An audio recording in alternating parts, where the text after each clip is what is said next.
السلام علیکم ورحمۃ اللہ وبرکاتہ۔ نحمدہ ونصلی علی رسولہ الکریم۔ الحمدللہ رب العالمین والصلاة والسلام علی رسول اللہ صلی اللہ علیہ وسلم۔ اما بعد، حمد و ثنا اللہ تعالیٰ کے لیے ہے اور درود و سلام نبی پاک صلی اللہ علیہ وسلم کی ذات اطہر پر۔ الحمدللہ رب العالمین، اللہ اس ذات اعلیٰ کا عظمت والا نام ہے جو تمام کمال والی صفتوں کی جامع ذات ہے، اور بعض مفسرین نے اس لفظ کے معنی بھی بیان کیے، جیسے اس کا ایک معنی ہے عبادت کا مستحق، اور دوسرا معنی ہے وہ ذات جس کی معرفت میں انسانی عقل حیران ہے، اور تیسرا معنی یہ وہ ذات جس کی بارگاہ میں سکون حاصل ہوتا ہے، اور چوتھا معنی وہ ذات کے مصیبت کے وقت جس کی پناہ لی جاوے، جس کی پناہ تلاش کی جائے۔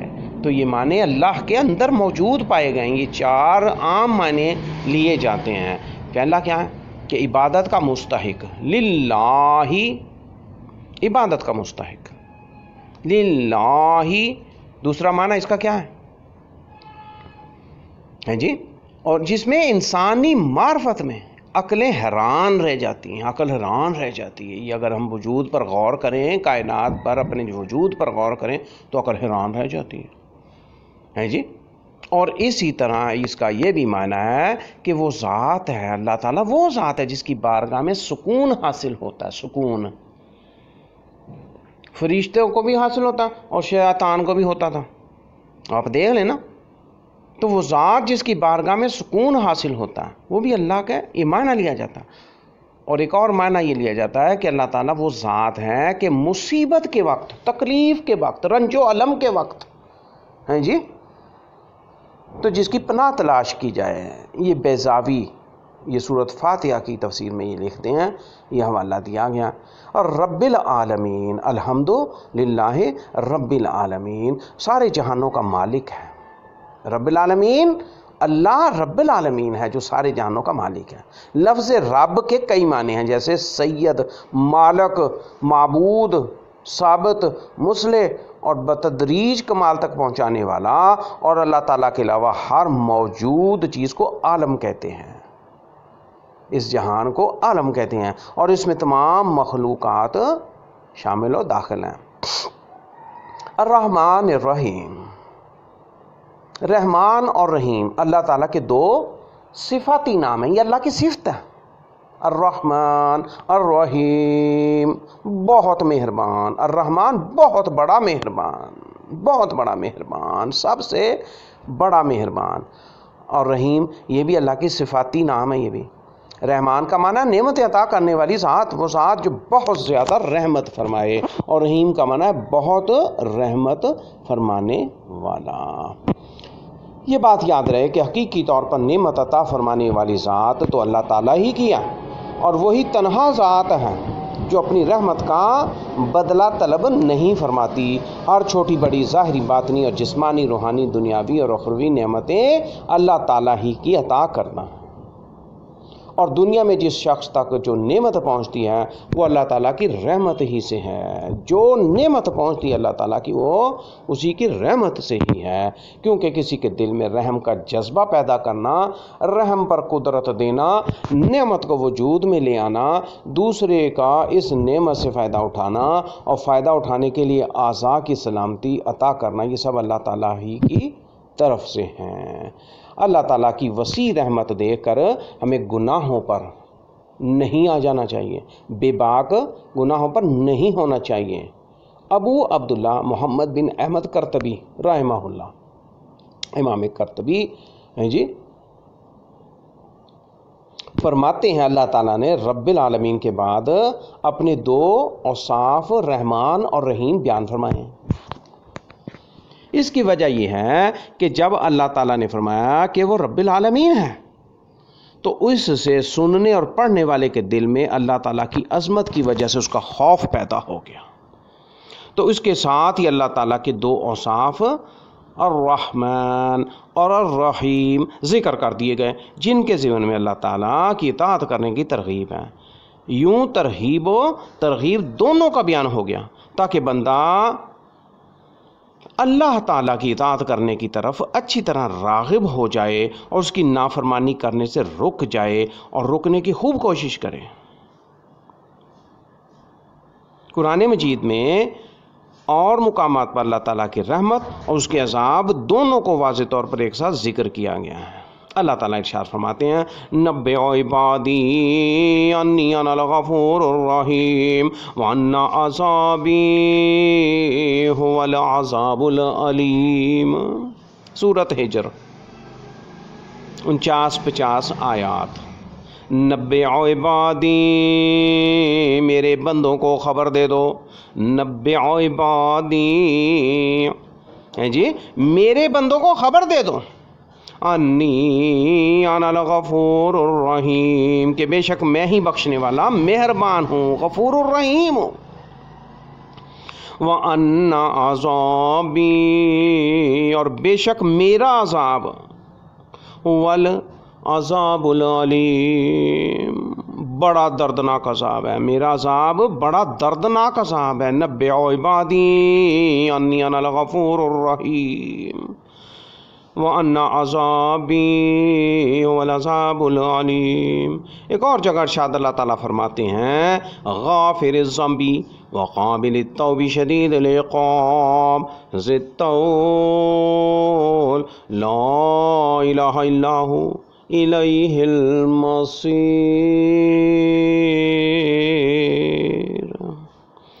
سورۃ مومن 3 نمبر آیت۔ غافر الذنب وقابل التوب شدید العقاب ذی الطول لا الہ الا هو الیہ المصیر، گناہ بخشنے والا اور توبہ قبول کرنے والا اور سخت عذاب دینے والا،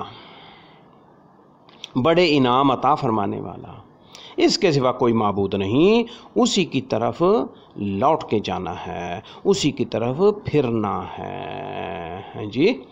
غافر الذنب گناہ بخشنے والا، وقابل التوب اور توبہ قبول کرنے والا، شدید العقاب سخت ترین عذاب دینے والا، ذی الطول بڑے انعام عطا فرمانے والا۔ ذی الطول کا مطلب کیا کہ اللہ تعالیٰ بڑے بڑے انعام عطا فرماتا۔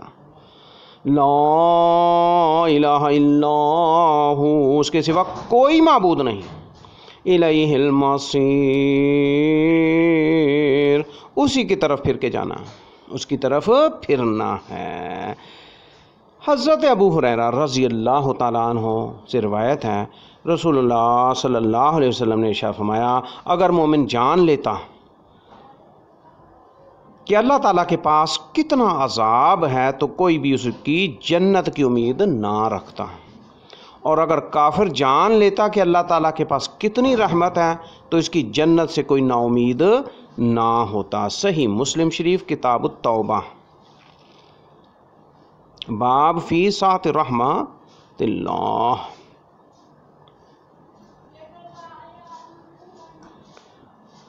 ہر مسلمان کو چاہیے کہ وہ امید اور خوف کے درمیان رہے۔ ہمیں اللہ تعالیٰ سے امید اور اس کے خوف کے درمیان رہنا چاہیے، اور اللہ تعالیٰ کی رحمت کی وسعت دے کر گناہوں پر بے باک نہ ہو جائیں کہ اللہ تعالیٰ بڑا معاف کرنے والا ہے اور ہم گناہ پر لگ جائیں، یعنی اس کی رضامندی کو ہم ناراضگی کی طرف اور پھر ہم اس کو منا لیں۔ بے شک توبہ بار بار کر سکتے ہیں اور کرنے کا حکم ہے اور کرنی چاہیے، لیکن اللہ تعالیٰ کی رحمت کی وسعت دیکھ کر گناہوں پر بے باک نہ ہو جائیں اور نہ ہی اللہ تعالیٰ کے عذاب کی شدت دے کر اس کی رحمت سے مایوس ہو جائیں، بے پرواہ ہو جائیں ہیں جی۔ تو یہ ان دونوں کے درمیان حکم ہے، اور جیسا اللہ کے ساتھ ظن ہم رکھیں، اللہ تعالیٰ کے ساتھ ظن رکھیں گے ویسا ہی ہوگا۔ تو بڑی امیدیں لے کر کے رکھیں، اللہ تعالیٰ کے پاس امیدیں لے کر کے رکھیں۔ اور کسی کو رحمان اور رحیم کہنے کے بارے میں شرعی حکم ہے جی، یہ کیا ہے یہ ذرا سمجھنا ہے کہ کسی کو رحمان اور رحیم کہنے کے بارے میں شرعی حکم کیا ہے؟ بھئی اللہ تعالیٰ کے علاوہ کسی اور کو رحمان کہنا جائز نہیں، بلکہ رحیم، جبکہ رحیم کہا جا سکتا ہے، جیسے قرآن مجید میں اللہ تعالیٰ نے اپنے حبیب صلی اللہ علیہ وسلم کو بھی رحیم فرمایا، چنانچہ ارشاد باری تعالیٰ ہے لَقَدْ جَاءَكُمْ رَسُولٌ مِّنْ أَنفُسِكُمْ عَزِيزٌ عَلَيْهِ مَا عَنِتُّمْ حَرِيصٌ عَلَيْكُمْ بِالْمُؤْمِنِينَ رَءُوفٌ رَحِيمٌ۔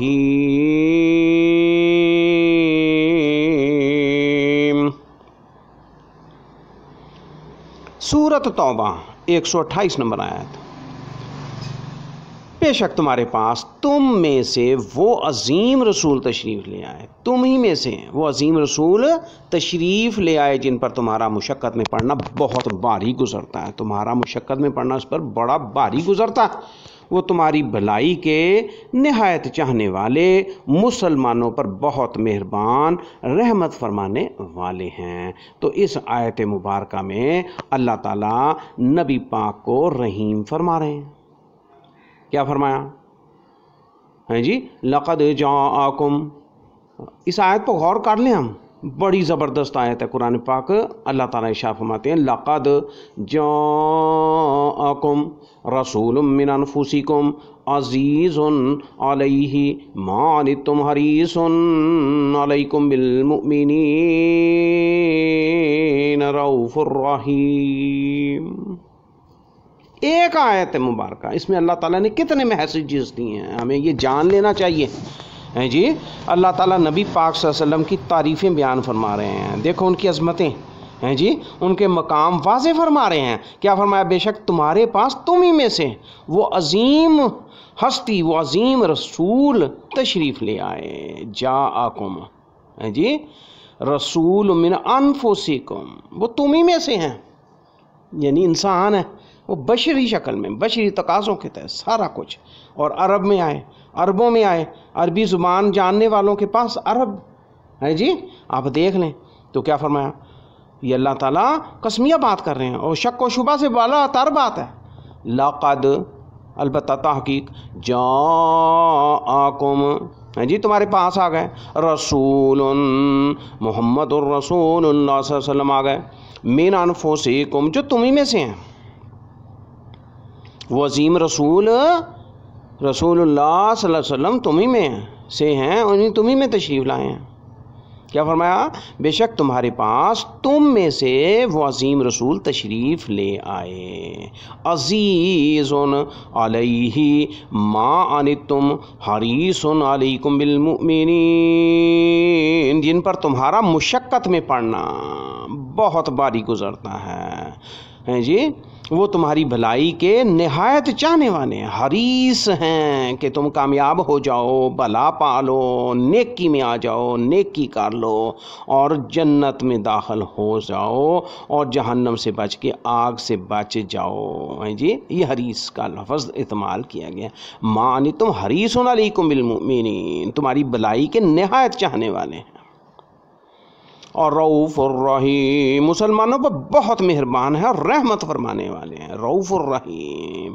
تو یہ بیان فرمایا گیا ہے کہ اس لیے ہم نے یہ بات واضح کی ہے کہ اس میں اللہ تعالیٰ کے علاوہ کسی اور کو رحمان کہنا جائز نہیں، یہ رحیم کہا گیا ہے جی، نبی پاک صلی اللہ علیہ وسلم کو فرمایا گیا ہے، تو یہ کہا جا سکتا ہے۔ عبد الرحمن نام رکھا جا سکتا، رحمان نہیں رکھا جا سکتا۔ بھئی اللہ کا نام ہے نا، اس کے بندے غلام ہیں تو اس کی طرف نسبت کر کے رکھا جا سکتا ہے۔ عبداللہ، عبد الرحمن، ایسے نام رکھے جا سکتے ہیں۔ کسی کو اللہ کہہ سکتے ہیں؟ نہیں۔ تو الرحمن کیسے کہہ سکتے ہیں یا رحمان؟ جیسے ہم کہیں گے بھئی اللہ عبداللہ، اس میں عبد لگا دیا نا، اسی طرح عبد الرحمن لگا دیں گے۔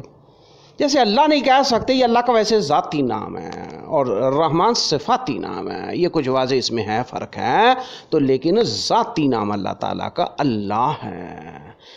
اللہ تعالیٰ محفوظ فرمائے، اور جو اللہ کا مقام ہے اور اللہ کی طرف نسبت کرنے کی ہمیں توفیق عطا فرمائے ہیں جی۔ مالک یوم الدین، مالک یوم الدین، جزا کے دن کا مالک، جزا کے دن سے مراد کیا ہے بھئی؟ قیامت کا دن قیامت کا دن، تو یہ سورۃ فاتحہ کی آیات ہیں، اس میں اللہ تعالیٰ نے اپنا ذکر فرمایا ہے اور بیان فرمایا ہے، اور سورۃ فاتحہ میں ہم نے الرحمن الرحیم الحمدللہ رب العالمین اور اس کی حمد و ثنا کے بارے میں، اور اس کے 2 صفاتی نام جو الرحمن الرحیم ہیں اس بارے میں کچھ ذکر کیا ہے، اور اس سے آگے آیا تھا مالک یوم الدین، یہ بھی اللہ تعالیٰ کے بارے میں ہے، یہ اللہ تعالیٰ کی وہ بادشاہت ہے، وہ قیامت کے دن کا بادشاہ ہے، مالک ہے، مالک یوم الدین ہے، روز جزا کا مالک، اس نے سب کو جزا دینی ہے، اجر دینے ہیں، جنت دینی ہے، اور عذاب دینے ہیں کسی کو، اور کسی کو جہنم دینی ہے،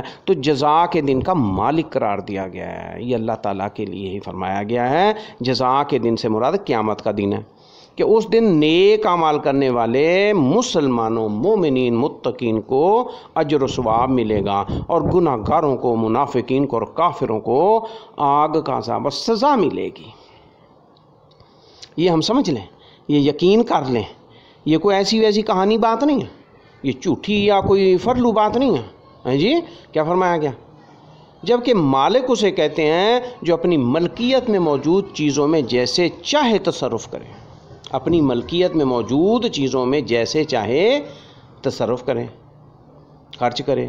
اللہ تعالیٰ اگرچہ دنیا و آخرت دونوں کا مالک ہے، اللہ تعالیٰ دنیا کا بھی مالک ہے اور قیامت کا بھی مالک ہے، قیامت کے دن کا بھی مالک ہے، لیکن یہاں قیامت کے دن کو خاص ذکر کیا گیا، بطور خاص اس کا ذکر کیا گیا تاکہ اس دن کی اہمیت بیٹھ جائے اور ہم یہ سمجھ لیں کہ وہ بڑا اہم دن ہے، اور قیامت کا دن ہے، اس کا مالک بھی اللہ تعالیٰ، ہر دن کا مالک اللہ ہی ہے، تو اس کی اہمیت کے حوالے سے، اور وہ بڑا غیر معمولی دن ہے۔ ویسے بھی قیامت کا دن قرآن پاک مختلف جگہوں میں بیان ہوا ہے، قیامت کا دن جو ہے وہ کوئی عام دن نہیں ہے، عام دنوں کا مالک بھی اللہ ہے، مالک یوم الدین ہے جی، تو عام دنوں کا بھی، تو اس لیے بطور خاص اللہ تعالیٰ نے اس دن کی اہمیت بیان کر دیا۔